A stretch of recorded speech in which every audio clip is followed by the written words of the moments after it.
Before we start this video, do like and subscribe to our channel and not miss on any updates. Dear students, welcome to Indigolearn, and we are glad that you have chosen us as your trusted partner in your CA Inter preparation.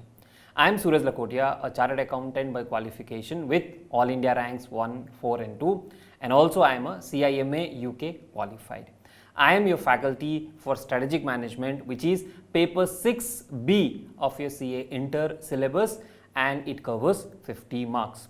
I want you to watch this video till the end so that you understand what is the approach that we take in the classes, how should you prepare, how should you watch the videos, what kind of notes you should prepare, and what kind of additional practice you should do so that you succeed in the examination in the first attempt itself. Now, as far as our classes are concerned, they are not only focused on conceptual clarity, we also give you a lot of real life insights, real life examples that will help you in your career. And friends, this strategic management will form a base when you solve integrated business solutions in CA final. So this is not only for CA intermediate, this will also form a base when you learn paper 6 of CA final. Now in this video, I will also be talking about the broad syllabus content so that you have a framework of what you will understand in the classes, right? So now we are talking about strategic management, which comprises of 50 marks, and this is section B of your paper 6B along with financial management. Out of this 50 marks, you have 30% MCQs, that is objective type question, which is 15 marks, and 35% would be descriptive answers. Now one very important thing is this 15 marks is highly scoring. If you understand concepts well, if you practice enough number of MCQs that is available on our app and what ICAI provides you, it will be easy for you to score good marks in the MCQ section, and that will actually help you succeed in the examination. Now before we jump into the syllabus, let us understand what this strategic management subject is going to teach us. Now these are things which you would have seen in day-to-day life. When I say management generally when I talk about, it may be managing a house, it can be managing a college. You would have seen board of trustees at your colleges, or you would have seen principal and head of departments in colleges which are there as committee members, or you would have seen housing societies. All of these they manage. Manage means they operate in one way or the other. Now we'll understand in detail the term management in context of a business, right? So if you look at a business also needs to be managed. It needs to be run. You need to take decisions. You need to decide what kind of products, what products to buy, what products to sell, when to give discounts, what kind of advertisement, what kind of marketing, where to get the money from, where to invest money, how many employees to hire. So you have to make a lot of decisions in the business that would be covered as a part of strategic management. So management, basically you can understand that you are managing something, and when I say strategic, it is about taking long-term decisions for the business. So whenever you are looking at a business, when you say strategic, you are not looking at short-term. You are looking at, okay, after 3 years, where will the company reach? After 5 years, where will the company reach? After 10 years, where do we want to be? So that is what we understand in strategic management. So visualize it as there is a business. That business has to be run. To run that business, what all decisions we need to take that will impact the long-term success of that particular business. Please understand, every business that exists today, it exists for making profits. Okay, no business exists for making losses. Of course, there are some new age startup companies which make losses, but ultimate goal is in the long term we will make profits. And if you don't make enough profits, the companies eventually they wind down or they die out, right? So the idea is to understand what are the decisions that businesses have to take when they have to operate it successfully. Now as a part of our syllabus, we need to understand strategic management, what I just now explained to you briefly, the concepts, the techniques. You need to understand these, and you must have the ability to apply the same in business situation. Now one very important thing for all of you, especially for those of you who are coming directly into the new syllabus, for all of you, it is important to have some kind of business understanding. I know you would have learned the definitions of business, you have seen businesses going around. Now, it need not be a fancy business. I am not asking you to be master or understand everything about, let's say, Reliance Industries or Amazon or something like that. Look at any business. A small kirana store next door is also running a business, and lot of these concepts that we will learn, you can apply there. You visit a mall, try to see what kind of business decisions are the storekeepers taking. There you will be able to understand. Try to understand what kind of discounts are you getting when there is a specific sale going on. That there you will be able to understand. Understand what kind of hoardings you see. There you will understand what are the business decisions. Then read newspapers. By reading newspapers, you will understand businesses, what is happening in the business world, what kind of companies are succeeding, who is raising money. All of these things you will be able to understand when you have some business acumen. Of course, in the class when I teach, I will give you a lot of examples to understand, but side by side, you also need to make a habit of reading newspapers, reading business newspapers, reading business magazines. That will help you understand what are we talking all about. Because this subject, though it is called a theory paper, it has immense practical application, and without the practical knowledge, it becomes really difficult. So I would suggest each one of you to at least take up a newspaper, a business newspaper, and read it every day. That will help you understand what are the various things that happen in the business world, and this reading habit will help you immensely when you come to CA final and also in your career. Now, what all we will learn as a part of this subject? First is the introduction part to strategic management. So basically, you will understand what is the meaning, what is the nature of strategic management, what are the advantages, what are the disadvantages, and very importantly, vision, mission, goals, and values. So vision, what is the dream of the company, right? You can go to any company's website, you will see their vision, their mission, their dream, mission, what they want to do, goals, what they want to achieve, values, what are their principles. You have something like moral science at school, right? Similarly, organizations also have values. So for you also, when you're preparing, you must have a vision, you must have a dream. Yes, I want to become a successful chartered accountant, maybe a CFO of a company. That is your dream. Your goals, what all you need to achieve your dreams.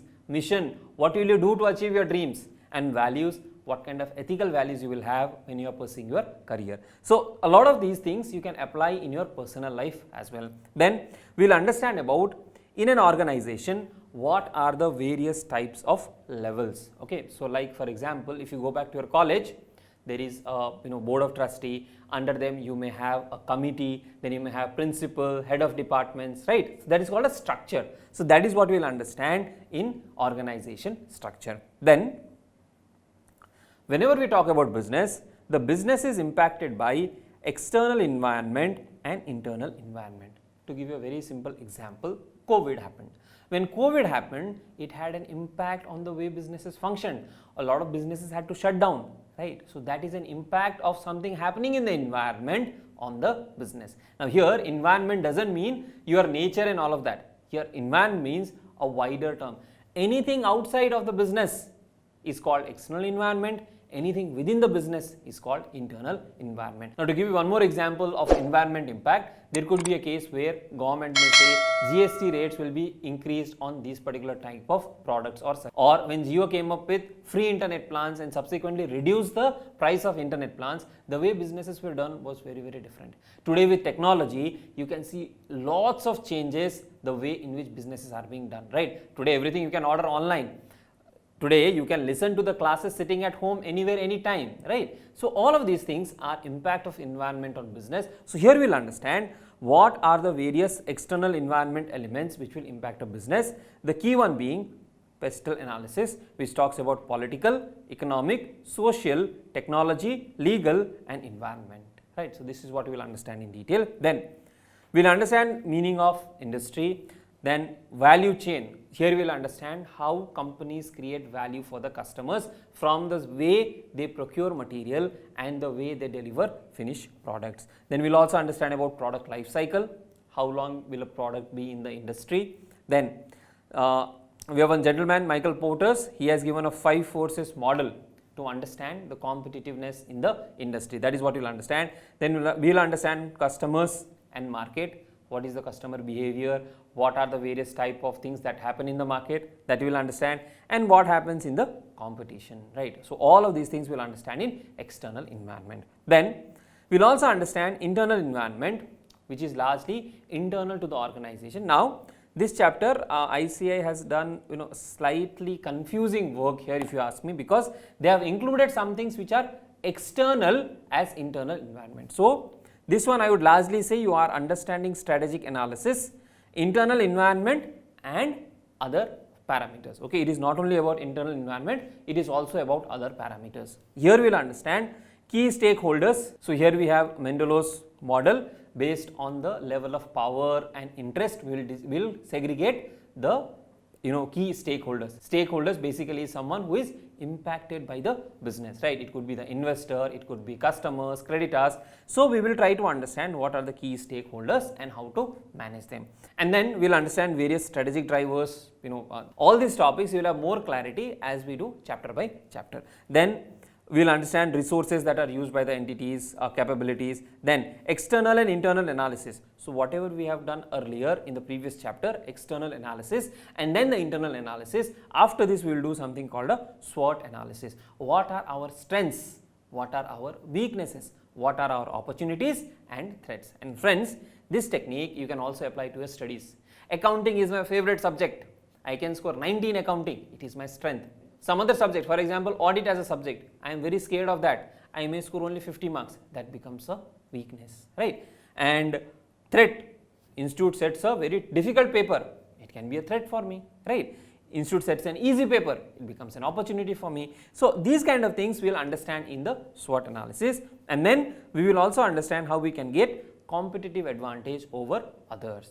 Then after that, we will understand strategic choices. These strategic choices are nothing but various decisions that companies would be taking, right?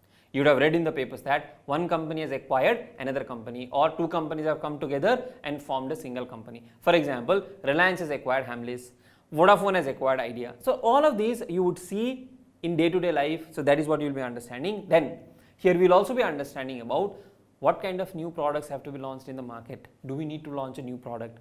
Do we need to expand in different geographies? For example, Indigolearn started with CA classes. Then subsequently we started adding new products like ACCA, CFA, CMA. So, when should we launch it? Why should we launch it? All of those decisions are covered in this strategic choices. And then to make these choices, we have various models available, where we have Answer's matrix, Ariel matrix, BCG, GE matrix. There are many more, but as a part of a syllabus, this is what will be tested. All of these matrices we will be understanding. Then we will also talk about strategic implementation and evaluation. So, overall framework, if you ask me, what happens is you set your goals, you set your objectives, you set your vision, basically the end. Then you check what are your internal resources, what are your external environment, what are your resources, what are your capabilities, how much of money do you have, how much of manpower do you have. By doing all of this, you create broadly a strength, weakness, opportunity and threat analysis. So, from external comes opportunity and threat, from internal comes strength and weaknesses. I am strong, it is my internal thing. A virus comes out, that is an external thing. So, there you will do this SWOT analysis, and then you look at the market, you look at the customer, you will look at the competition, and then you will decide, okay, we as a company, we have a particular strategy. Just to give you another perspective, your end goal is to become a successful chartered accountant. For that, you have to clear CA examination. Now, for clearing the CA examination, which is one of your goal, what is the strategy that you have adopted? It could be self-study. Of course, you are watching the video lecture, so you have chosen to take online classes, right? So, that is a strategy. Whether I will go for self-study or whether I will go for classes, self-study. Then, in the classes, whether I will go online or offline, those are the decisions we need to take. So, you form a strategy, then this strategy is implemented. Once this strategy is implemented, you have to continuously monitor it. We have to monitor it because you need to know whether we are going in the right direction or not.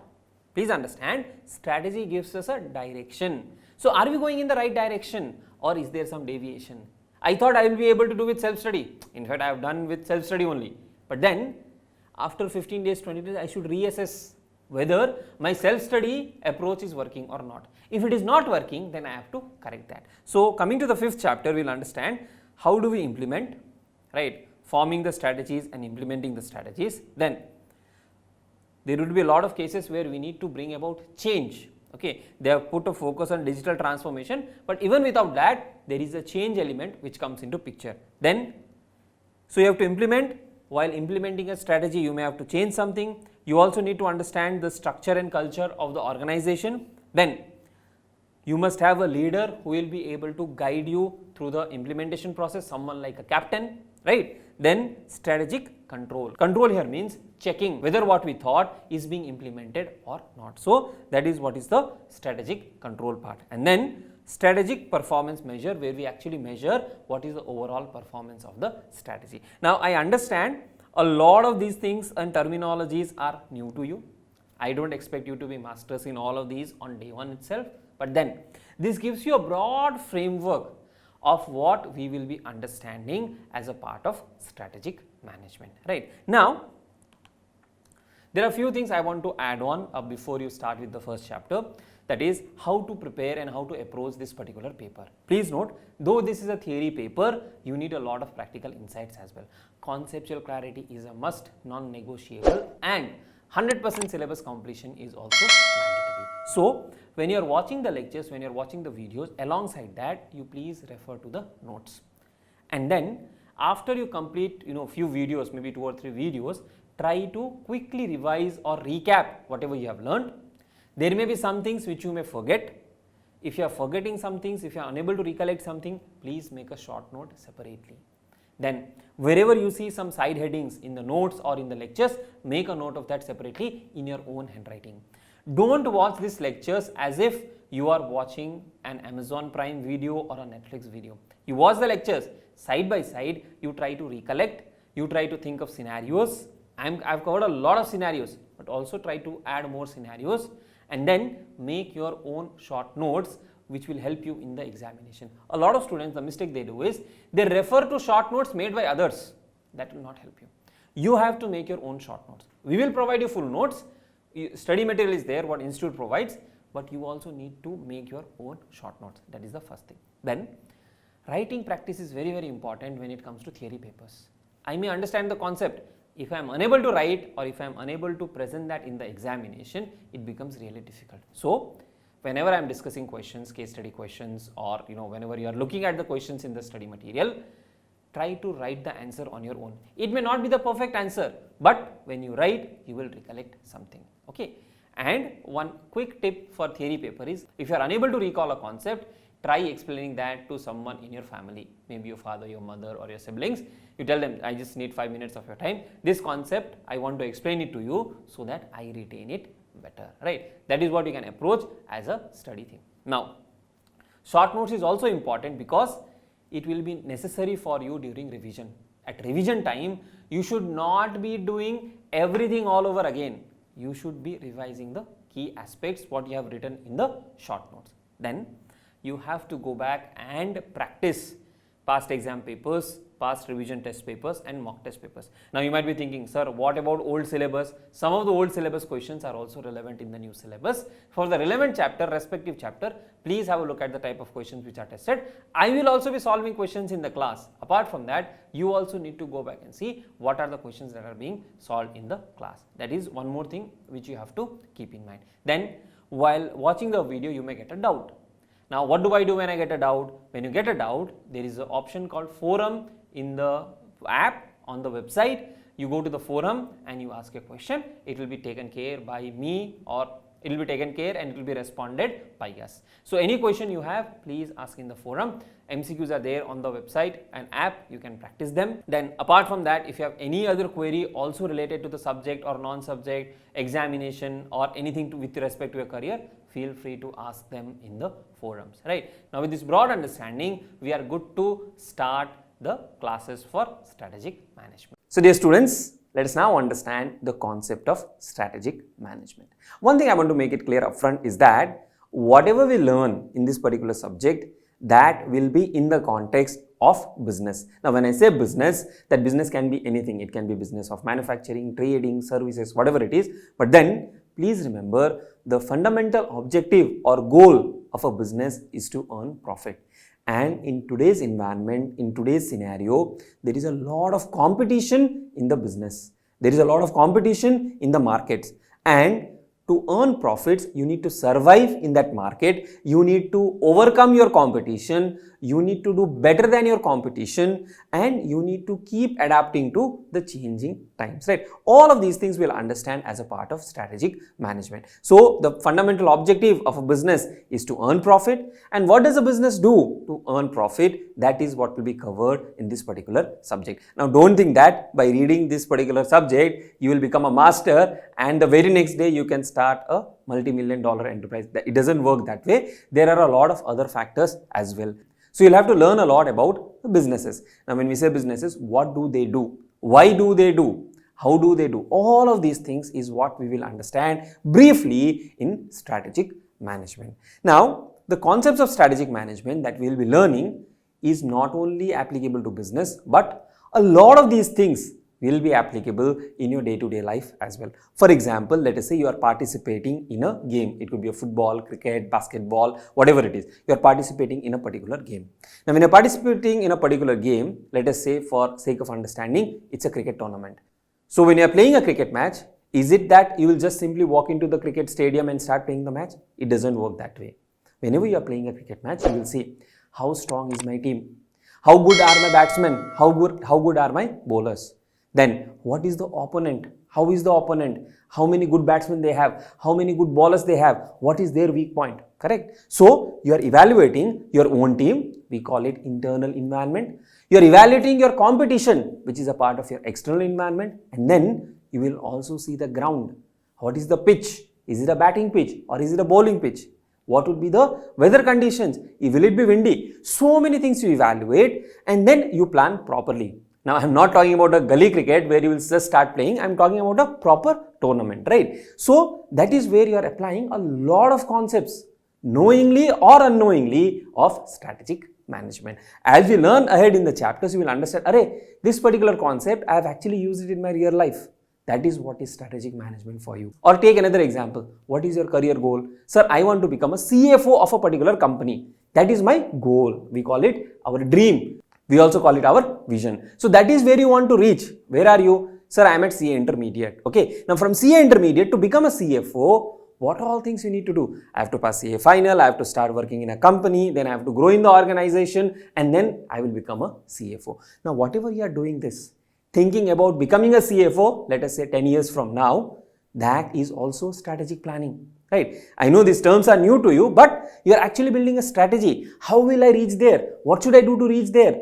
How should I take classes? Online, offline? Where should I do my articleship? Should I do industrial training? A lot of these questions you are answering and then you are forming a strategy. Or take the case of your examination. When you are appearing in an examination, what do you think? I have to pass this examination. That is my goal. Now, to pass the examination, I have to prepare well. I have to plan my preparation. And then I also need to identify what are my strong subjects. Accounting is my strong subject. FM may be my strong subject. Audit, SM, law, these theory subjects are not my strong subjects. So, how should I plan for them? So, there also you are building some kind of strategy. So, in this particular subject, we will understand in a proper framework as to what does business do, why do they do what they are doing, how do they win over the competition, how do they use the resources that are available, and a lot of other aspects related to business. Another thing that you need to understand is that businesses which have been successful, businesses which have been great, have applied concepts of strategic management in one form or the other. See, it may not be a formal application, but knowingly or unknowingly, like you plan on a daily basis, you have your own strategy for the day, you have your own strategy for the preparation. No one taught you this in formal education, right? Similarly, these concepts are applied directly or indirectly by businesses. And if you look at successful businesses, you will see that they have implemented some specific strategies pretty well. And whenever businesses have failed, you will see something or the other went wrong in their strategy. Now, to give you some more perspective to this, as of today, you are holding smartphones in your hand. You are using smartphones. Maybe we are introduced directly to a phone which is a smartphone. But way back, there was a leader in the phone market, in the mobile phones market, which was Nokia. Okay, Nokia was a leader in the mobile phone market.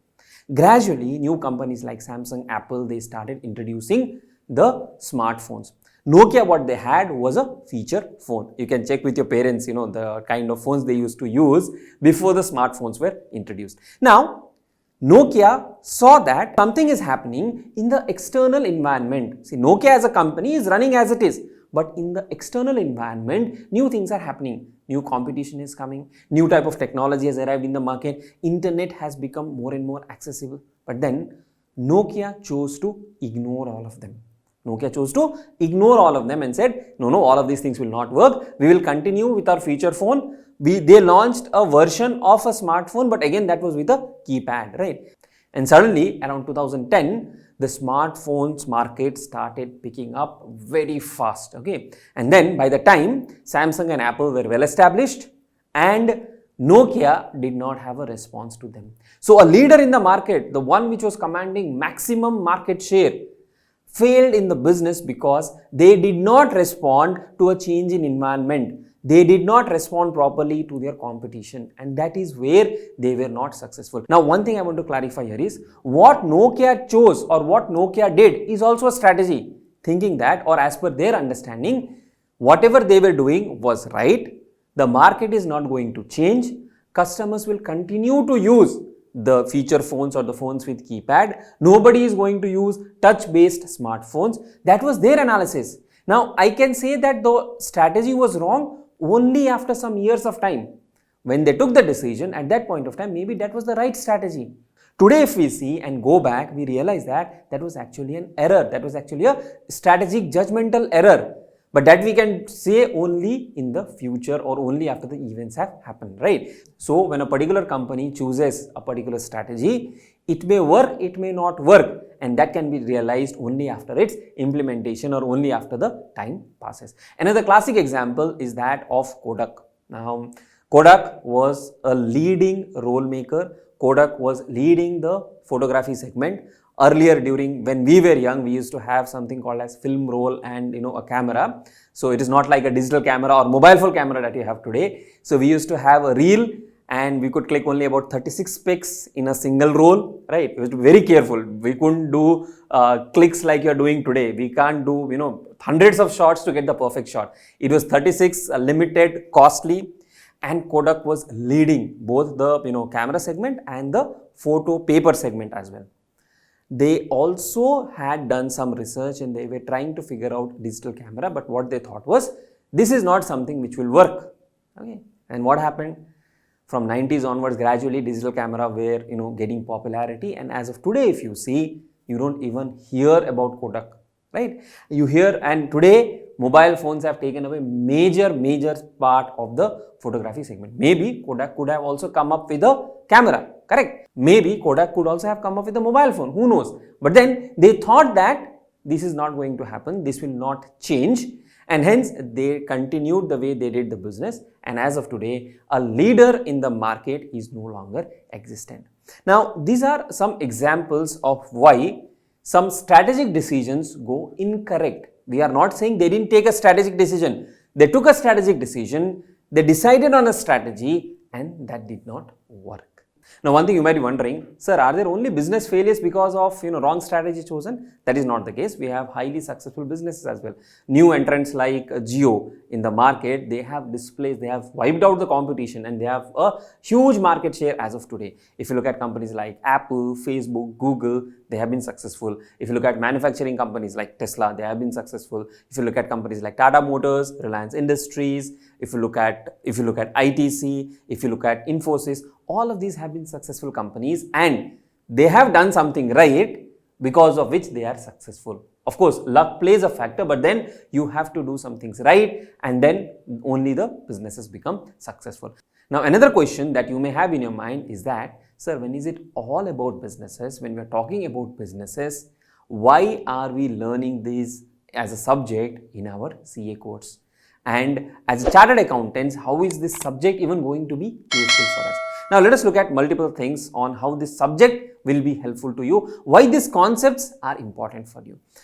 Now, let me ask you one question. Once you qualify as a chartered accountant, once you become a chartered accountant, what is your plan? What do you want to do? Sir, I want to work in a corporate sector. So basically, I want to take up a job. Now, when you're working in a corporate sector, when you take up a job, don't think that you will be passing debit and credit entries only. If you do that, you will not grow in your career. So then what are we supposed to do? You are supposed to understand the business. You're supposed to understand the business. And whenever business takes a decision, you have to evaluate those decisions and you have to give your inputs, both from finance angle and if you have some understanding of the competition, the environment from other aspects as well. Only then you will add value to the organization and you will grow faster in the organization. Don't think that because I am a chartered accountant, I am bothered only about numbers. That should not be your approach. You should try to be a business consultant. You should try to support the business in their decisions. That is the first aspect, right? Then some of you may tell, sir, we don't want to take up a job. We want to start our own practice. Now your own practice, though we call it a profession, that also has to be run like a business. You have to find ways to get more clients. You have to find ways to improve your practice. When you start providing services to business entities, you need to give additional value. So, if you only give compliance related advices and if you are not able to give business related advices, then you will only be restricting yourself to compliance related aspects, right? So, there a business knowledge is important. The management knowledge is very, very important there. Sir, I don't want to do all of this. I want to start my own business.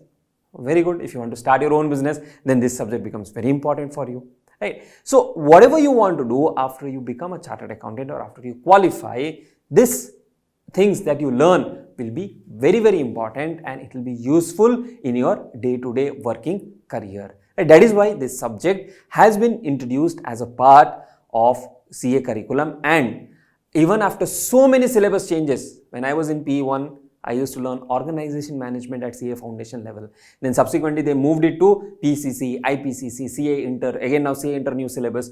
In all of these, this subject has stayed intact and chartered accountants are expected to understand businesses and understand how business decisions are taken.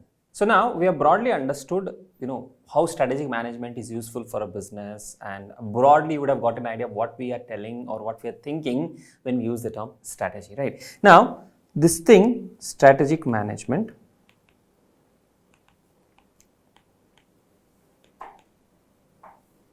when you talk about strategic management, there are two terms, strategy and management. That is how the term strategic management comes to it, right? Now, first we'll understand the meaning of this term management, and then we'll understand what is strategy, and then we'll understand what is this strategic management. Now, when we say management, you would have heard of a lot of words like event management, right? Or it could be management of a household. That is also management. Now, when we say management, what comes to your mind? For example, if I say household management. Now, don't say, sir, this is the definition of economics. Now, what is household management? What do your parents do to manage your household? They have to get income, they have to earn income, they have to plan where all the expenditure have to be done. So, they think about what are the income sources, what are the expenditure sources, what is to be done, where do we need to get, new type of equipments, maybe some TV, studies, everything, right? So, they do management. So, when we say management, what we understand is it is a process. When we say management, what we understand is it is a process. Similarly, event management, it is a process of managing the event. So, the term management, when we talk about, it talks about a process of managing what? Process of managing resources, But what is the objective? You want to manage the resources so that you achieve your end objective, right? So, if for example, you have an event at your college,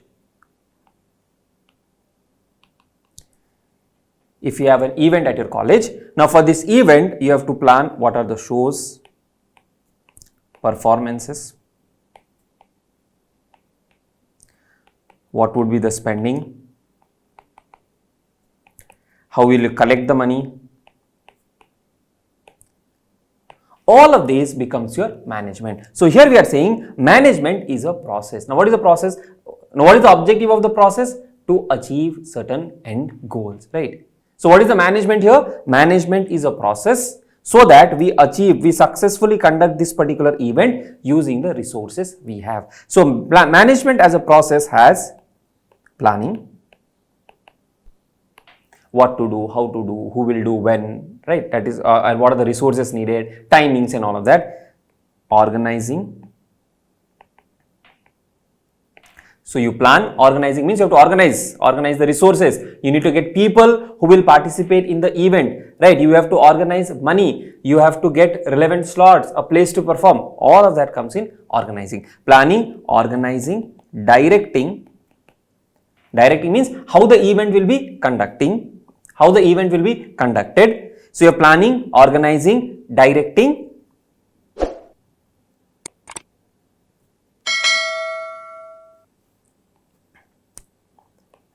and controlling. Controlling means, is the event going as planned? So when we say management, you have to plan, you have to organize, you have to direct, means give them the direction how it is to be executed, how you will implement, and as you implement the plan, whether you are achieving the desired objects or not, that you will come to know through controlling. So management as a process involves all of this activity.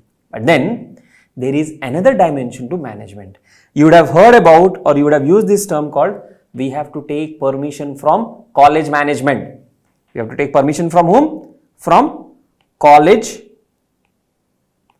management. Now when you have to take permission from college management, is this college management a process? That is not a process. So then what is this college management? Maybe your head of departments, or maybe the principal and the vice principal, someone who is managing the college.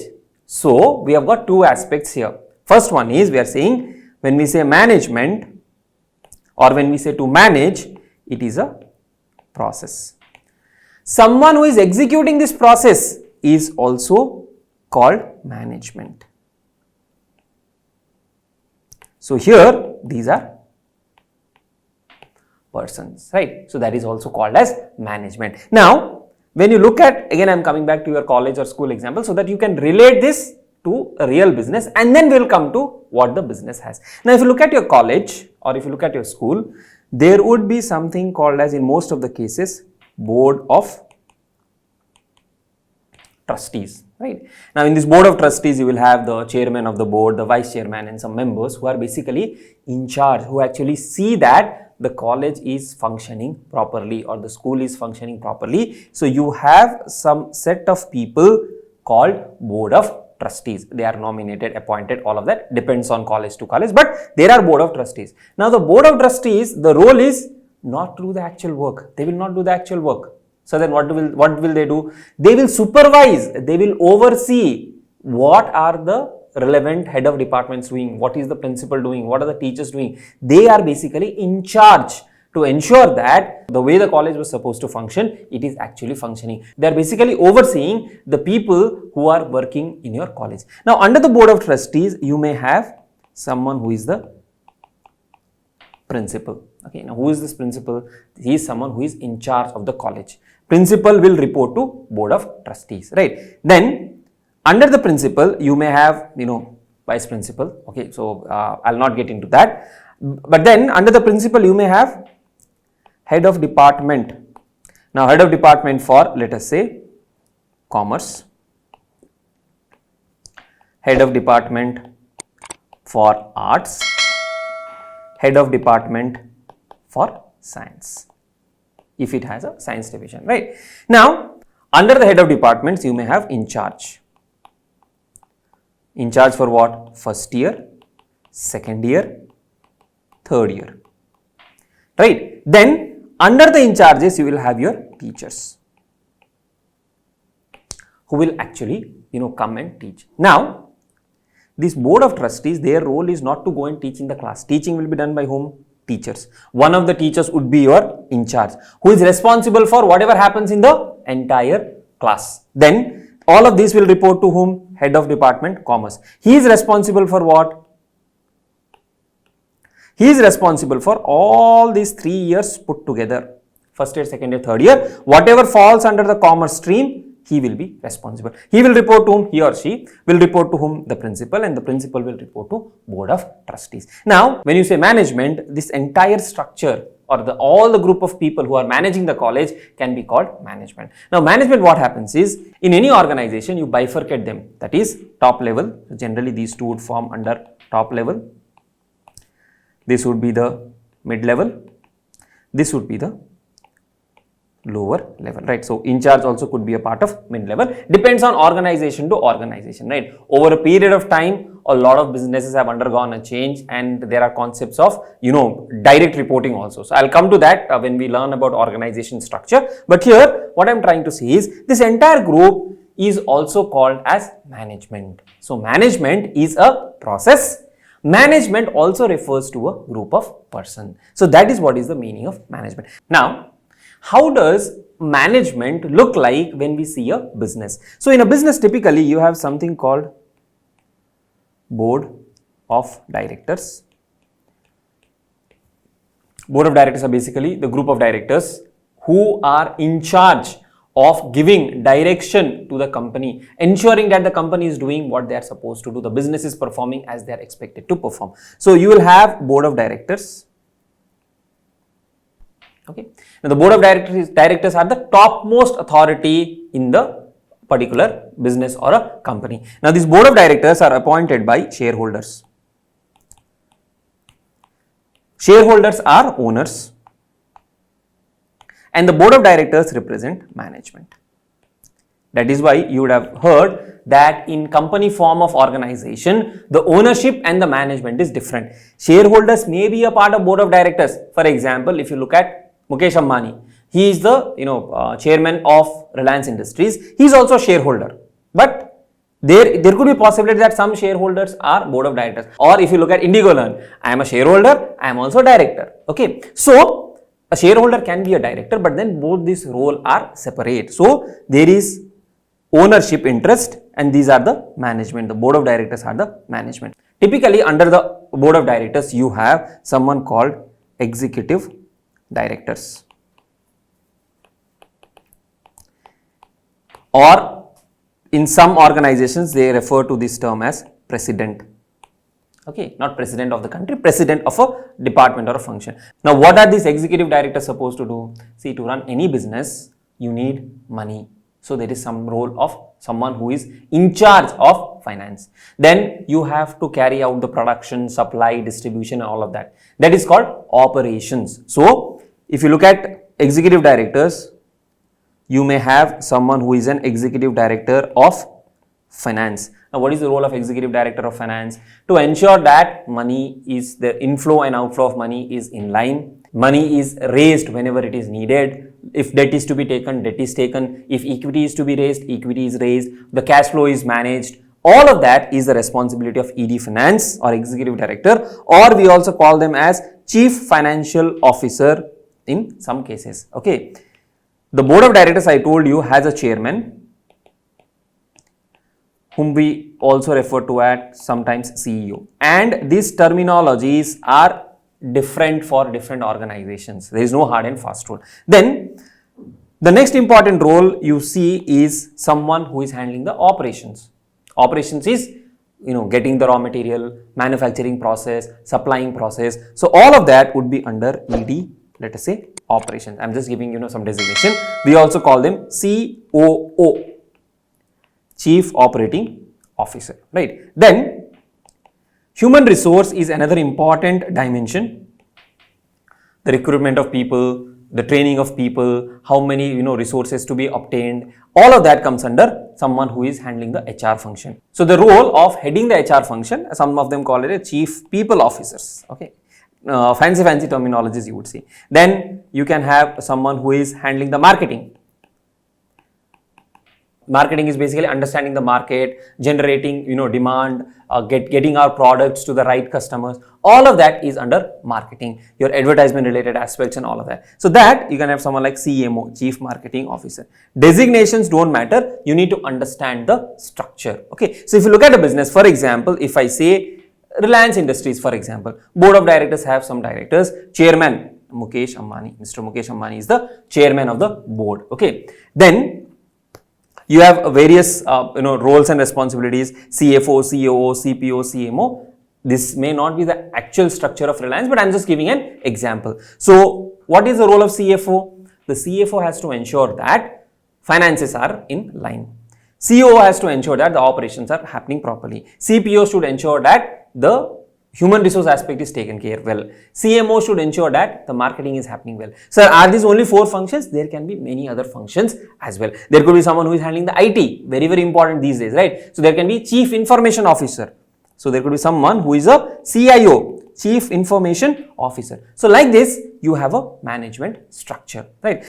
Now another aspect here is, instead of calling them ED, I can call them GM also, General Management, or President, you can call them Vice President. Or as I told you, you can call them presidents as well, right? So it can be President Finance, it could be President Marketing, it could be General Manager. Terminologies differ from companies to companies. Now, when we look at this setup in a business, the group of people who are managing the business, that is what we refer to as management. Generally, these form part of your top level management. Then,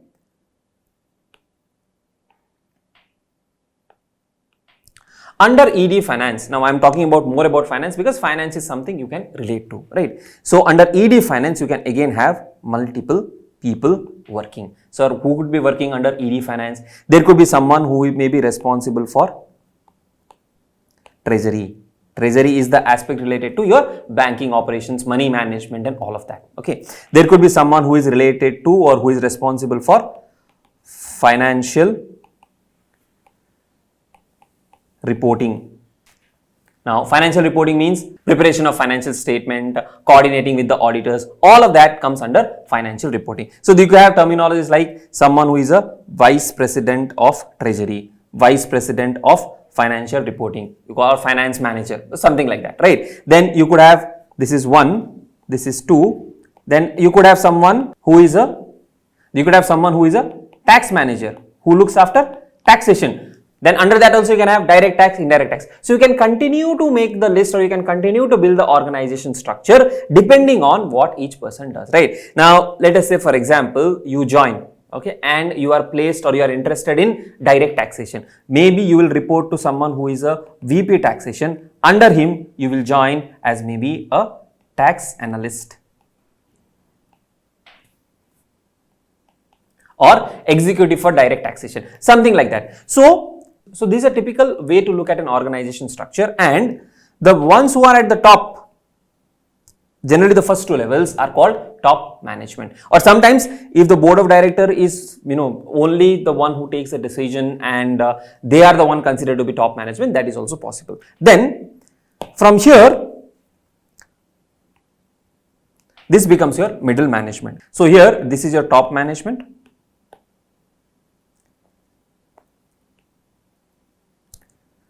This is your middle management. This is your lower level management.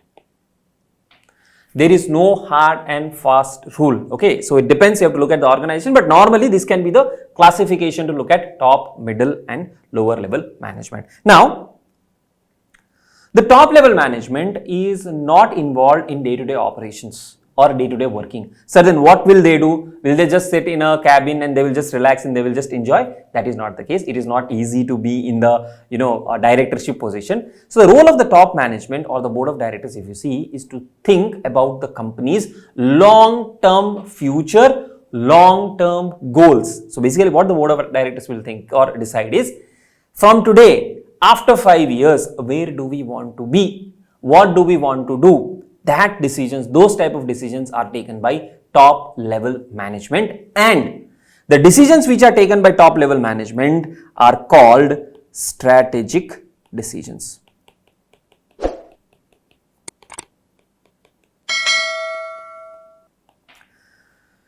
These are strategic decisions. Now, the strategic decisions talk about the long-term future, long-term planning. Very, very important decisions. They will decide in which direction will the company go. So these type of decisions will have a long-term impact, very significant impact on the performance of the company. Decisions could be like, should we enter into new markets? Should we introduce new products? Right. Then, should we acquire another company? Now, when you join as a tax analyst, you will not decide whether to acquire another company or not. Who will decide? The board of directors will decide. They will take a decision whether we should acquire a company or not. But then, to take the decision, all of these, right from your level, what is the impact on taxation? What happens when you acquire another company? Carry forward losses, what will happen, right? Then what will be the impact on the block of assets? All of those things from taxation angle, you will give the inputs. Or if you are in the finance field or financial reporting part, you may help in the valuation aspect. Treasury will tell, we don't have money, we may need to raise more money to acquire the business. So inputs you will give, but decisions will be taken by the top level management. So these are the strategic decisions, the long-term decisions. So whenever you hear the term strategic, the first thing that should come to your mind is long-term planning, long-term decision making. That is what is meant by strategic decisions, right? Then top management will decide. So then what will the middle management do? The middle management will take the decision of the top level management and they will make it into actionable plans which will be further given down to the lower level management who will implement the plan. So think of it like, in a family also, if you have grandparents, parents and you plus your sibling if any. Okay. Think of these grandparents are someone who will say, okay, let us buy a property. Okay, okay, we'll buy a property. What will the parents do? Parents will look for the property. They will figure out where to buy, what to do and all of that. What will you do? You will do the shifting work. You may give inputs. We can take in this society, this location, that location. But your major role will be there in shifting. Who will arrange money? Parents, right? So this is just a way to understand how strategic management actually works in organization. So with this, we have understood the term management. We have understood 3 levels of management and we also got a broad insight of strategic. Whenever we say strategic, it is long term.